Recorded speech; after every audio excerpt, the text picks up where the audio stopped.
Hi, my name is Gerry Gaffney and I'm going to talk about a user research technique known as Contextual Inquiry, or Inquiry depending on your neck of the woods.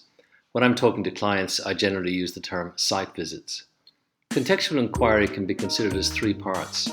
The first is identifying the users, the second is scheduling and conducting visits, and the third is analysing the data. Firstly, identifying users. Your goal should be to visit enough of the right people to gather quality data without being swamped. Every project is different, but my rule of thumb is to visit around 6 people and at least 2 from each significantly different user group. If you're working on a travel website, for example, you might want to visit people who do book online and people who don't. Try to get a spread of other characteristics such as age ranges and an approximate gender balance. On complex projects, the number of people can get big really quickly. A project in the justice system might mean visiting prisoners, wardens, police, court staff, judges, and health professionals. You also need to consider budget. As a rule of thumb, visiting 6 people will probably take 2 or 3 days of planning and organising, 3 days for the visits, and 2 or 3 days of analysis. It's time well spent, but it's a considerable undertaking. Squeezing your time frame may be a false economy. Second is scheduling and conducting visits. Don't underestimate the effort in scheduling. Some people may be reluctant to commit too much time, so make sure you clearly communicate the benefits.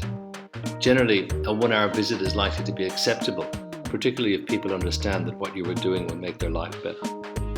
Always let users know what to expect. That is, that you want to observe them carrying out their regular tasks. Prepare materials such as consent forms, questionnaires, and scripts in advance, and make sure any recording equipment is working. Take a colleague with you on the visits to discuss your observations and consider implications. Or take someone who will gain value from visiting users, a business person or developer perhaps. Limit visits to 2 per day. This gives you time to write up your notes and assimilate what you've learned. Take detailed notes and sketches and write them up as soon as possible after each visit. Your note should contain what you saw, what was said, what was done, what artifacts were used, and what interruptions occurred. And finally, we come to analysing the data. For small projects, you may be able to use a spreadsheet or do a card sort. That's my preferred approach.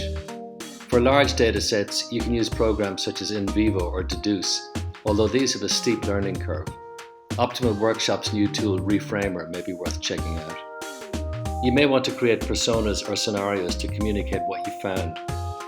You may need to create a service map or service blueprint if you're working on more elaborate projects.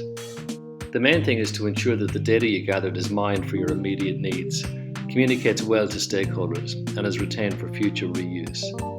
However you end up working, the key is to get out and spend time with users. If you do this with an inquiring and flexible mind, you'll reap many benefits and your designs will be all the better for your effort.